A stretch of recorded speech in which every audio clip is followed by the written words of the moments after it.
بسم الله الرحمن الرحيم نحمده ونصلي ونسلم على رسوله الكريم وعلى آله الطيبين وأصحابه الطاهرين أما بعد. حضرات گرامی، جب ہم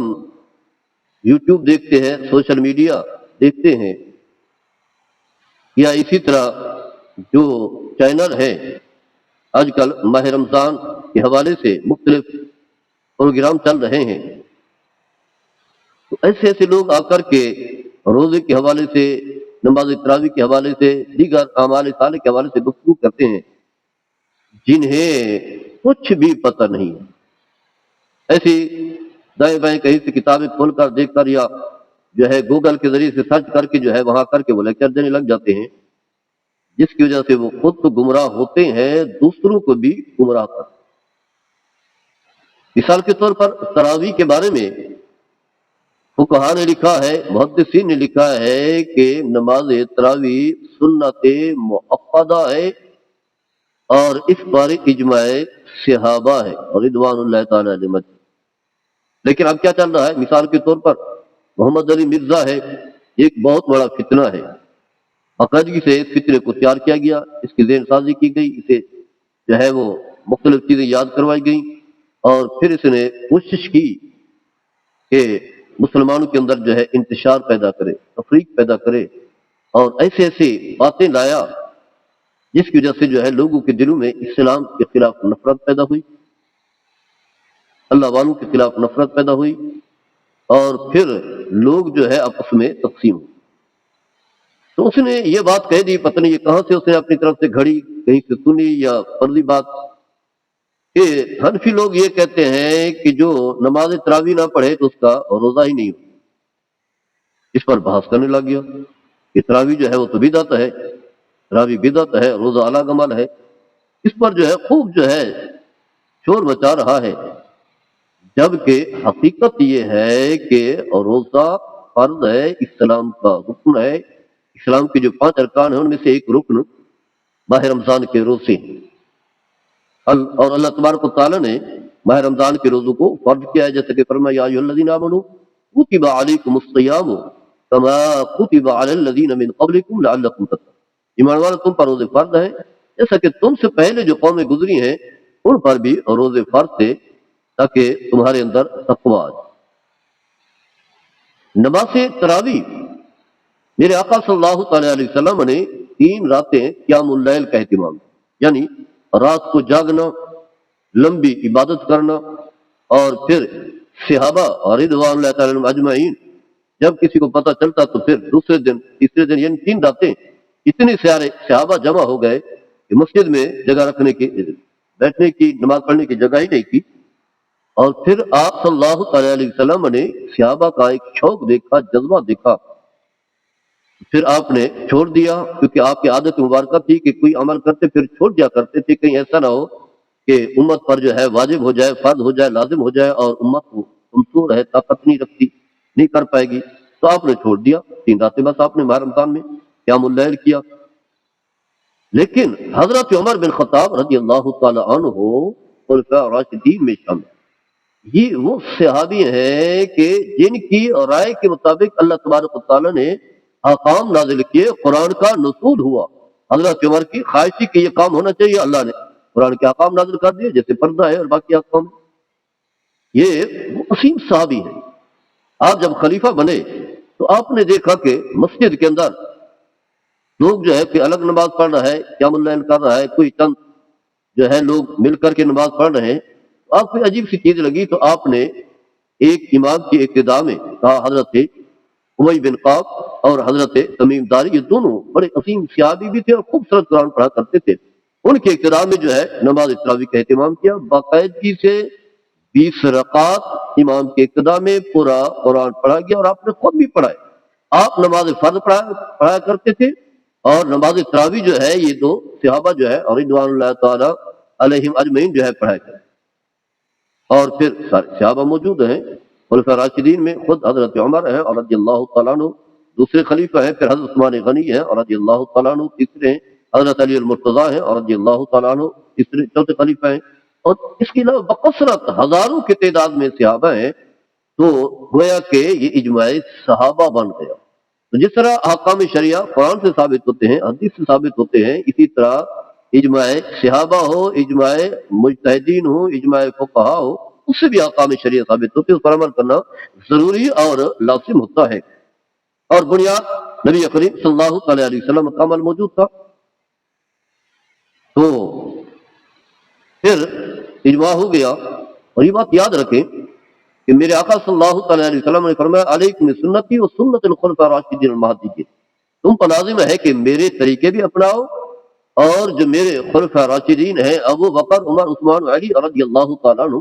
ان کے طریقوں کو بھی اپناؤ۔ یعنی جس طرح میرا عمل سنت ہے اسی طرح ان کا بھی عمل سنت ہے، جس طرح میرا عمل جو ہے عبادت ہے، نیکی ہے، عمل صالح ہے، اسی طرح یہ بھی عمل عبادت اور نیکی عمل صالح۔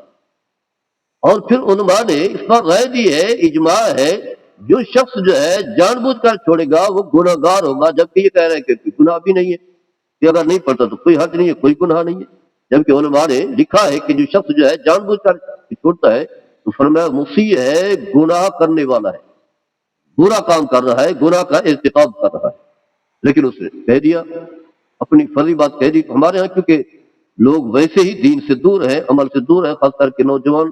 پھر ایک خاص گروہ ہے اہل تشیع کا، وہ تو حضرت عمر کو مانتے ہی نہیں، وہ بھی یہی کہتے ہیں بدعت ہے اور المیہ ہے، کوئی کام ان کا بدعت کے بغیر ہے نہیں، سارے کام ان کے بدعت پر مشتمل ہے۔ لیکن کیونکہ حضرت عمر سے بغض ہے، اسی بغض کی وجہ سے جو ہے اسے بھی وہ بدعت قرار دے رہے ہیں۔ کتنا بہت بڑا المیہ ہے، بلکہ اہل سنت، نام اہل سنت ہے، لیکن وہ بھی اہل تشیع کا مال کھاتے ہیں، اس وجہ سے وہ بھی اسے بھی بدعت قرار دے رہے ہیں۔ ایک اور شخص بیٹھا ہوا ہے، بزرگ آدمی ہے، یعنی عمر زیادہ ہے، بزرگ سے مراد نے ایک سال تھوڑا ہے، نہ داڑھی نہ کچھ، وہ بھی اس پر جو ہے گفتگو کر رہا ہے، اور کیا کہتا ہے کہ یہ ایک انتظامی معاملہ تھا، یعنی اسے وہ عبادت نہیں کر رہا، تراویح کو عبادت نہیں کہہ رہا، بلکہ کہتا وہ ایک انتظامی معاملہ تھا۔ یعنی جیسے حاکم وقت جو ہے وہ دیکھتا ہے کہ اب یہ لوگوں کو اس طرح کام کرنا چاہیے، جیسے موجودہ دور میں یوں سمجھ لیں کہ موجودہ جو وزیر اعظم ہے وہ کہیں کہ لوگ جو ہے نا اب اکٹھے ہو کر کے یہ کام کریں، انتظامی معاملہ، وہ کہتے ہیں وہ بھی انتظامی معاملہ ہے، کوئی عبادت نہیں ہے، سنت نہیں ہے۔ سنت وہی جو نبی کریم صلی اللہ علیہ وسلم کرتے وہی عبادت ہے، نیکی وہی ہے، یہ کہ انتظامی معاملہ۔ ان کی طرف بہت بڑا عالمیہ ہے، جبکہ میرے آقا صلی اللہ تعالی علیہ وسلم نے فرمایا علیکم سنتی سنت الخلفاء الراشدین المہدیین، اور پھر آپ نے یہ بھی فرمایا اصحابی النجوم بایہم اقتدیتم اهتدیتم، میرے سارے صحابہ جو ہے ستاروں کے مانند ہیں بغیر کسی تخصیص امتیاز۔ فرمایا ان میں سے جس کی بھی اقتداء کرو گے، جسے ہی اپنا مقتدا رہنما بنا لو گے،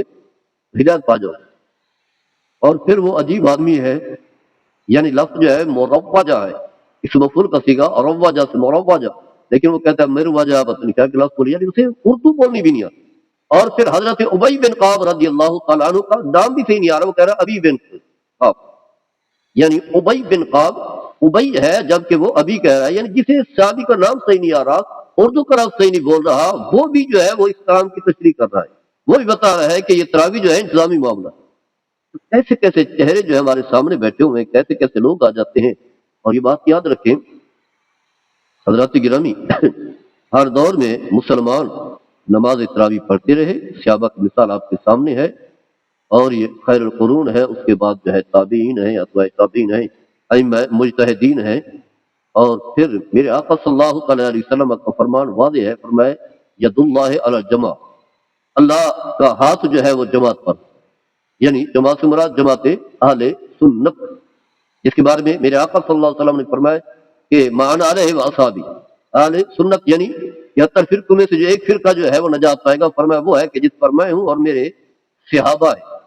تو فرمایا کہ اللہ کی رحمت، اللہ کی نصرت جماعت کو ملتی ہے، فرمایا فمن شذ شذ فی النار، جو جماعت سے الگ ہو جاتا ہے وہ دوزخ کی آگ میں پھینک دیتا ہے۔ تو لہذا یہ جو چھوٹے چھوٹے لوگ بیٹھے ہوئے ہیں، لوگوں کو تقسیم کرنے کی کوشش کر رہے ہیں، چاہے وہ غامدی کی صورت میں، محمد علی مرزا کی صورت میں، یا اس طرح کے چھوٹے بڑے لوگ بڑے بیٹھے ہوئے ہیں، اس طرح کی فرضی باتیں کر رہے ہیں، تو یہ گمراہ کر رہے ہیں اور خود بھی گمراہ ہیں، اور کیا کہ دوسرے لوگ کو بھی گمراہ کر رہے ہیں۔ اور ایسے لوگ کے بارے میں قرآن میں یہ بات ذکر کیا گیا ہے، وقال الذين اتبعوا لو ان لنا كرة فنتبرأ منهم كما تبرؤوا منا، یہی جن کے پیچھے ہم چل رہے ہیں نا، ایسی شہرت دیکھ کر ٹی وی پر آ رہے ہیں، ان کے فالوور جو ہے وہ زیادہ ہے تو ہم ان کے پیچھے چل پڑتے ہیں، تو قیامت کے دن یہی لوگ کہیں گے، مرزا جیسے لوگ یا باقی غامدی جیسے لوگ کہیں گے ہمارے تو ان سے کوئی لینا دینا نہیں تھا۔ تو پھر یہی جو ان کے پیچھے چلنے والے ہیں وہ کہیں گے کہ کاش ایک بار ہمیں پھر دنیا میں بھیج دیا جائے. تو جس طرح آج ہم سے بیداری کا ذکر کر رہے ہیں، کہہ رہے ہمارا ان سے کوئی لینا دینا یہ نہیں ہے، تو پھر ہم بھی ان سے جو ہے اپنا تعلق کھول لیں. لیکن واضح آپ کہاں واپس، لہٰذا ابھی سے جو ہے وہی اسلاف کا جو طریقہ ہے جس کی بنیاد قرآن حدیث ہے، اجماع صحابہ ہے، اجماع تابعین ہے، اس طریقے پر چلیں اور اپنے اعمال کی بنیاد بھی اسی پر رکھیں. ورنہ پھر جو ہے